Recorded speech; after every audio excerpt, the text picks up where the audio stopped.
함께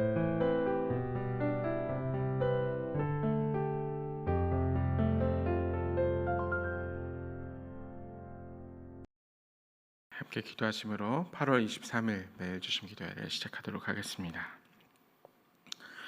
사랑의 주님, 세상이 줄 수 없는 평안을 허락하시는 주님께 오늘 하루와 우리의 길을 맡겨드리며 나아갑니다.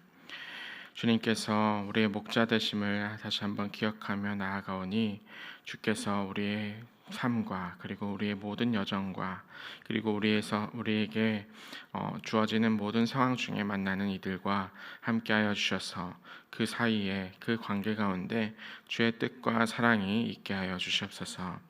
하나님, 이 시간 특별히 주님께서 이 교회를 사랑하고 세워주시는 것을 기억합니다. 7년 전에 이곳으로 인도하시고 뿌리를 내릴 수 있게 하여 주심에 감사를 드리고 그동안 참 많은 일을 겪었고 코로나의 시기도 지난 가운데 그 모든 시간 중에 주님께서 우리와 함께 하셨음에 감사를 드립니다.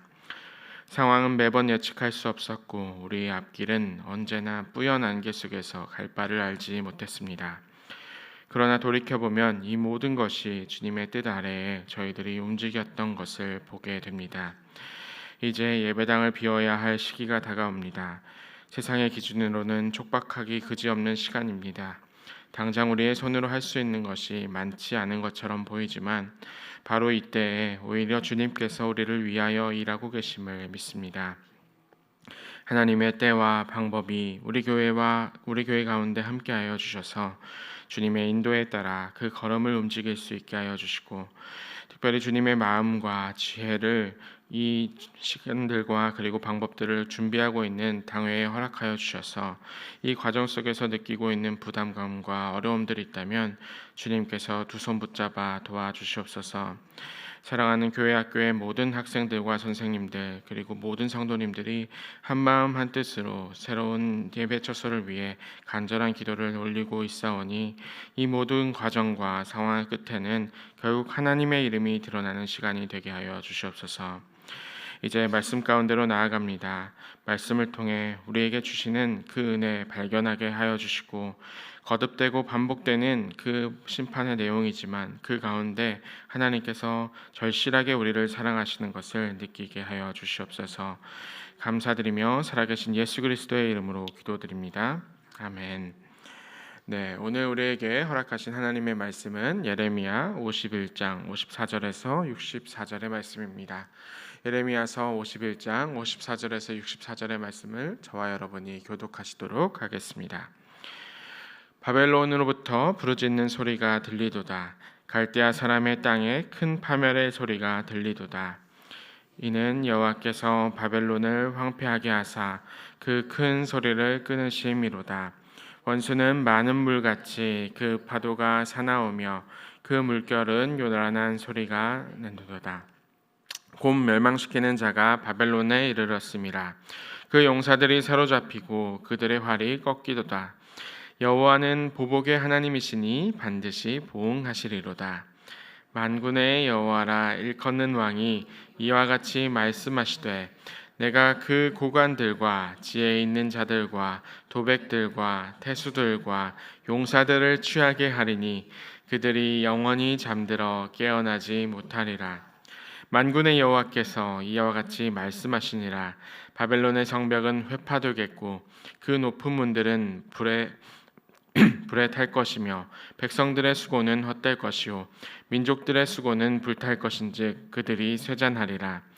유다의 시드기야 왕 제4년에 마세야의 손자 네리야의 아들 스라야가 그 왕과 함께 바벨론으로 갈 때에 선지자 예레미야가 그에게 말씀을 명령하니 스라야는 병창감이로다. 예레미야가 바벨론에 닥칠 모든 재난 곧 바벨론에 대하여 기록한 이 모든 말씀을 한 책에 기록하고 스라야에게 말하기를 너는 바벨론에 이르거든 삼가 이 모든 말씀을 읽고 말하기를 여호와여 주께서 이곳에 대하여 말씀하시기를 이 땅을 멸하여 사람이나 짐승이 거기에 살지 못하게 하고 영원한 폐허가 되리라 하셨나이다 하라 하니라. 너는 이 책을 읽기를 다한 후에 책에 돌을 매어 유브라데 강 속에 던지며 함께 봅니다. 말하기를 바벨론이 나의 재난 때문에 이같이 몰락하여 다시 일어서지 못하리니 그들이 피폐하리라 하라. 예레미야의 말이 이에 끝나니라. 아멘. 네, 오늘도 주님의 말씀 가운데 우리 이 자리에서 함께 말씀으로 기도로 함께 하신 여러분들을 축복하고 환영합니다. 네, 이제 밤에 그 열기가 조금씩은 꺾여가고 있는 것 같습니다. 계속해서 우리 아직은 다 날은 무덥지만 조금씩 더위가 풀려가면서 시원한 하나님께서 허락하시는 가을이 찾아오면 좋겠다라는 바람이 들게 됩니다. 이 시간들 그 길고 길었던 여름이 끝나는 것처럼 길고 길었었던 예레미야의 본문이 이 뜨거운 여름과 함께 했었는데 거의 다 이제 끝나가게 되는 것 같습니다. 특별히 오늘 이 말씀의 51장 마지막 부분은 예레미야가 전하고 있는 그 예언의 마지막 부분이라고 할 수가 있겠습니다.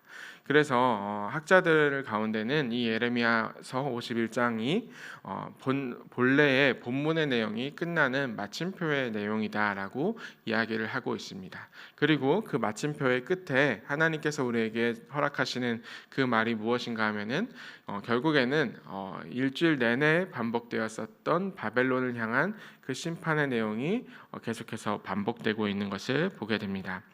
하나님은 여전하게도 우리에게 분명하게도 말씀하고 계시는 게 있는데 그것이 무엇인가 하면은 심판은 결국에 불가피하다라고 하시는 것입니다. 그리고 그것은 피할 길이 없다라고 이야기를 하시는데 어제 본문이었던 53절의 말씀입니다. 가령 바벨론이 하늘까지 솟아오른다 하자 높은 곳에 있는 피난처를 요새로 삼더라도 멸망시킬 자가 내게로부터 그들에게 임하리라. 여호와의 말씀이니라. 제가 월요일에 이 바벨론이라는 도시가 얼마나 용성한 도시였는지 크고 대단한 도시였는지에 대해서 소개를 해드렸는데 그때 보여드리지 않았던 건축물 하나가 있습니다. 그것은 당시 세계에서 가장 높은 탑이라고 할 수 있는 에테멘안키라고 부르는 탑인데요. 이것은 그 당시 기원전 600년 시대에 세계에서 가장 높은 탑이라고 할 수 있고 높이가 무려 91m에 이르고 가장 밑에 있는 최하층 1층도 폭이 91m로 되어 있는 정사각형으로 7층으로 올라가고 있는 탑이라고 할 수 있습니다. 이것은 당시에 있었던 그 바벨론의 신이었던 마르둑을 섬기는 그러한 탑이었습니다. 그러니까 바벨론이 얼마나 대단한 나라였냐 하면은 당시에 유대인들은 평생에 보지도 못했던 듣지도 못했던 그러한 탑이 이 바벨론에 있었고 그래서 이 바벨론에 있었던 탑을 보고 사람들은 바벨탑을 생각하였다라는 이야기들도 참 많습니다. 그리고 이 바벨론의 사람들은 이 탑이 어마어마하고 정말 위대하다고 생각을 했기 때문에 이 탑을 가리켜서 세계의 중심이라고 생각했었고 이 탑이 온 우주의 그 뜻을 가지고 있는 탑이라고 생각을 했었습니다. 그런데 하나님께서는 말씀하시는 겁니다. 너희들이 아무리 그러한 높은 탑을 지니고 있고 그 탑 위에 올라간다고 할지라도 결국에는 그 어떤 곳도 심판을 피할 곳이 없다라고 이야기를 하고 계십니다. 그리고 그때에 너희들이 이 요새 가운데 피난처를 삼더라도 아무런 의미가 없다라고 이야기를 하시는데 그리고 그때가 어떻게 오냐 하면은 57절의 말씀입니다. 만군의 여호와라 일컫는 왕이 이와 같이 말씀하시되 내가 그 고관들과 지혜 있는 자들과 도백들과 태수들과 용사들을 취하게 하리니 그들이 영원히 잠들어 깨어나지 못하리라 라고 말씀을 하시면서 결국에는 너희들이 이렇게 큰 건축물을 가지고 있고 높은 탑을 쌓고 그리고 어마어마한 성벽을 또한 지녔거든요. 이 성벽을 가지고 있다 하더라도 그것은 아무런 의미가 없다라고 이야기를 하는데 그때에 너희들이 멸망하는 방법이 무엇인가 하면은 취하여서 일어나지 못한다라고 이야기를 하는데 이 기록은 다니엘서 5장에 바벨론에 멸망하는 장면에서 볼 수가 있습니다. 다니엘서 5장에 이렇게 기록이 되어 있습니다. 벨사살 왕이 그의 귀족 1000명을 위하여 큰 잔치를 베풀고 그 1000명 앞에서 술을 마시니라. 이 벨사살은 이 바벨론의 최후의 왕이었습니다. 그리고 그날 밤에 갈대아 왕 벨사살이 죽임을 당하였고 메대 사람 다리오가 나라를 얻었는데 그때 다리오는 62세였더라라는 기록이 되어 있습니다. 이 다니엘의 기록에 증거가 되어 있는 것처럼 이 바벨론의 마지막 시대는 이 벨사살이라고 하는 왕 혹은 섭정이라고 불릴 수 있는 이 사람이 이 바벨론의 도시에서 잔치를 벌이고 있을 때 그 다음에 있었던 페르시아 왕조가 정말 무혈입성으로 그 도시에 들어와서 그곳에서 그때의 그 바벨론의 왕위가 끝나게 되는 장면이 보여지게 됩니다. 이것이 바벨론의 최후였고 하나님께서 전하시는 심판의 모습이었습니다. 여기까지 들으시면은 하나님은 완벽하게 바벨론을 이제 심판하시고 그리고 정리하시겠다라는 뜻을 가지고 있는 것처럼 보입니다. 그런데 여기에서 그 하반절에서 우리가 또 한 가지 메시지를 하나님으로부터 받아야 하는데 그것이 무엇인가 하면은 59절과 60절의 말씀입니다. 유다의 시드기야 왕 제4년에 마세아의 손자 네리야의 아들 스라야가 그 왕과 함께 바벨론으로 갈 때에 선지자 예레미야가 그에게 말씀을 명령하니 스라야는 병참감이더라. 예레미야가 바벨론에 닥칠 모든 재난 곧 바벨론에 대하여 기록한 이 모든 말씀을 한 책에 기록하고 라고 기록이 되어 있는데 이것이 무엇인가 하면은 예레미야가 이 병참감이라고 하는 스라야 그러니까 추정컨대 바룩의 형제라고 불리게 되는 사람인데요. 이 사람을 명령하여서 예레미야가 직접 기록한 하나님의 말씀을 바벨론으로 들고 가라라고 이야기를 하고 있습니다. 그리고 그 다음에 그 바벨론으로 들고 가서 어떤 말씀을 전해야 하냐면 63절과 64절의 말씀입니다. 너는 이 책 읽기를 다한 후에 책에 돌을 매어 유브라데 강 속에 던지며 말하기를 바벨론이 나의 재난 때문에 이같이 몰락하여 다시 일어서지 못하리니 그들이 피폐하리라 하니라. 예레미야의 말이 이에 끝나니라. 이렇게 기록이 되어 있습니다. 그러니까 바벨론에 이 스라야라는 병참감을 보내서 그곳에 하나님의 심판의 메시지를 전하라 이야기를 하고 있고 그 전한 뒤에는 그 말씀을 묶어서 그때 있었던 큰 강이었던 유브라데 강에 던져버려라라고 말씀을 하고 계십니다. 그러니까 하나님께서 결국 다스리실 때 그리고 선포하실 때 그 역사가 결국에는 이곳에서 끝나게 되고 이곳에서 완전히 정리가 될 것이다라는 것을 이스라엘을 통해서 전달하게 되는데 중요한 지점이 무엇인가 하면은 아까 말씀드렸었던 59절 초반부에 이렇게 기록이 되어 있는 유다의 시드기야 왕 제4년이라는 기록이 있습니다.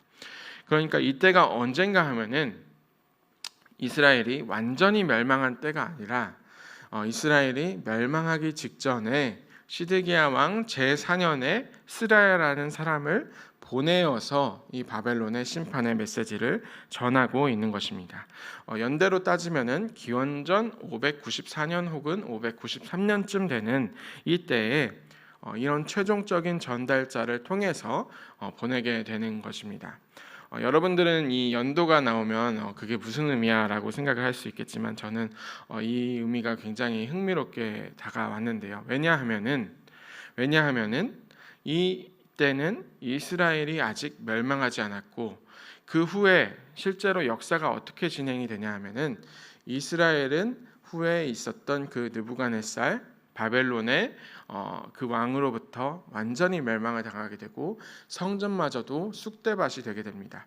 그 후에 70년 그 어간의 그 시간 가운데 그 가운데에서 바벨론은 후에 멸망을 하게 됩니다.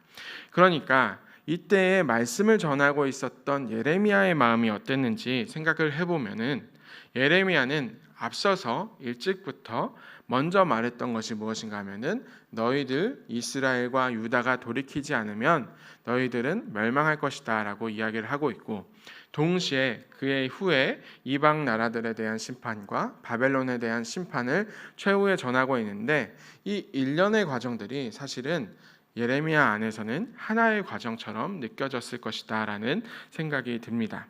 그렇기 때문에 간혹 우리는 타인이 잘못됐다라는 소식, 잘못될 것이다 라는 소식을 들을 때 혹자는 이렇게 생각하기 쉽습니다.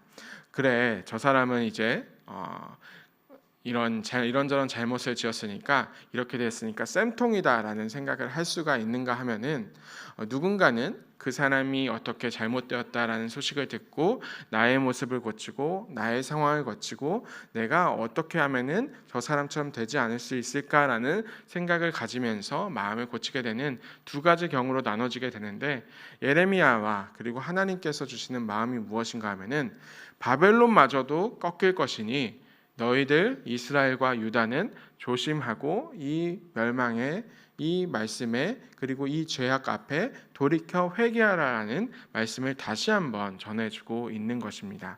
그것이 바로 이 예레미야가 마지막 부분에, 결론 부분에 최후의 적이라고 할 수 있는, 최후의 탑이라고 할 수 있고 최후의 가장 높은 존재라고 할 수 있는 바벨론마저 꺾이는 모습을 볼 때에 너희들 이스라엘과 유다도 회개해야 한다라는 그러한 메시지를 전하고 있다라고 생각하시면 좋을 것 같습니다.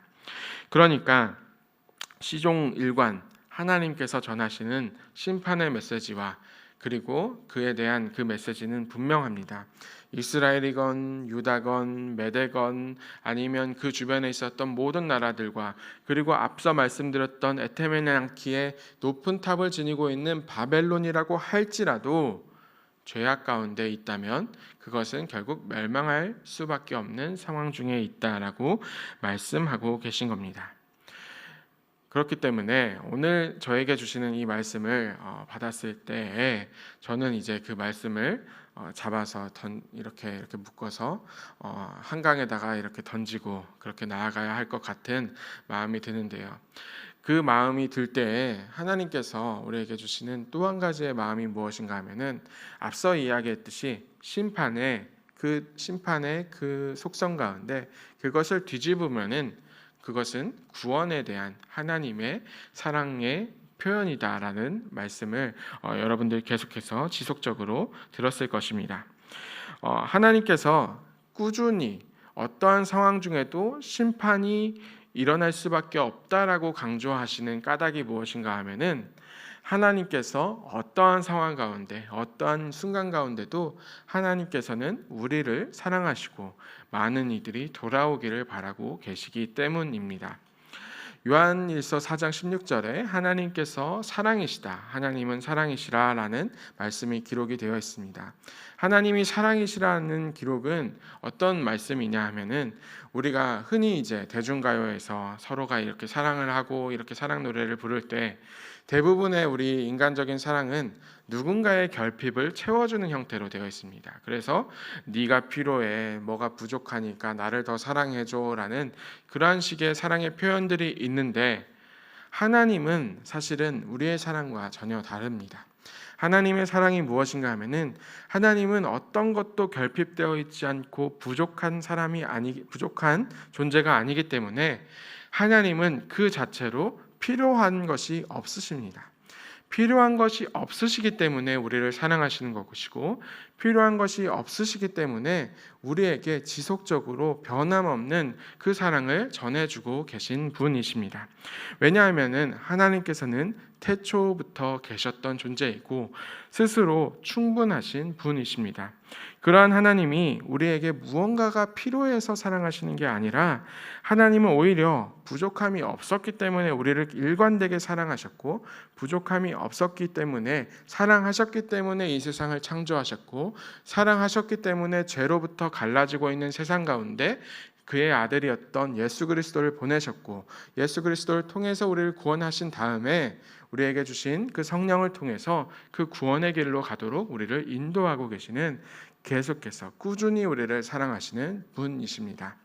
그렇기 때문에 우리에게 주시는 이 심판의 메시지는 일관되게 전해지는 그 사랑의 메시지라고 생각하시면 좋을 것 같습니다. 성령을 통해서 오늘 저와 여러분은 끊임없이 구원의 길로 인도되어지고 있습니다. 그래서 참으로 다행인 것이 무엇인가 하면은 이 시기는, 그리고 우리가 살아가는 이 땅은, 그리고 이 세계 가운데 저와 여러분들은 우리 가운데 예수 그리스도를 만난 분이라는 사실입니다. 이것이 우리에게 얼마나 큰 위로가 되냐 하면은 로마서 5장 8절의 말씀입니다. 이 말씀을 우리 한 목소리로 한번 읽어보면 좋겠습니다. 우리가 아직 죄인 되었을 때에 그리스도께서 우리를 위하여 죽으심으로 하나님께서 우리에 대한 자기의 사랑을 확증하셨느니라. 아멘. 하나님이 얼마나 우리를 사랑하셨기에 예수 그리스도를 통해서 죄를 끝장을 내고 우리를 사랑하셨기 때문에 우리에게 은혜를 베풀으셨는지를 기억하시면 좋겠습니다. 오늘 저와 여러분은 그 구원의 길로, 화목의 길로 계속해서 거듭해서 초대되고 그리고 이끌어지는 그러한 상황 중에 있습니다. 저와 여러분들 혹시라도 다시 한번 이 바벨론처럼 하나님의 길에서 갈라지고 있는 모습들이 있다면 그 길들을 점검하여서 다시 한번 하나님 붙잡고 나아가시는 저와 여러분이 되시면 참 좋겠습니다. 우리가 죄로 살아간다면 심판을 피할 수 없지만 우리에게는 하나님의 사랑과 십자가와 성령 그리고 부활의 열매가 함께할 것입니다. 사랑하는 여러분, 오늘 다시 한번 주님께 나아가는 저와 여러분이 되시기를 주님의 이름으로 축원합니다. 함께 기도하시겠습니다. 사랑의 하나님, 오늘도 말씀을 통해 우리에게 주셨던 하나님의 마음을 살펴봅니다. 심판의 메시지가 무섭고 암울하다가도 또 우리와 상관없는 것처럼 느껴지다가도 거듭해서 우리에게 말씀을 주시는 것을 보면 하나님께서 우리를 얼마나 아끼시고 사랑하시는지를 보게 됩니다. 우리를 죄로부터 구원하고자 하는 하나님의 마음이 느껴지는 오늘 이 하루 되게 하여 주시옵소서. 그리하여 우리의 삶 속에서 하나님의 사랑이 일으키는 반응이 있게 하여 주시고 올바른 반응이 삶에 반영되어 하나님의 사랑을 드러내는 우리가 되게 하여 주시옵소서. 그 사랑으로 살아가는 모든 높은 데 덕소교회 성도들과 그리고 함께하는 모든 성도들 되게 하여 주시옵소서. 감사드리며 예수 그리스도의 이름으로 기도드립니다. 아멘. 함께 기도하시겠습니다.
주님.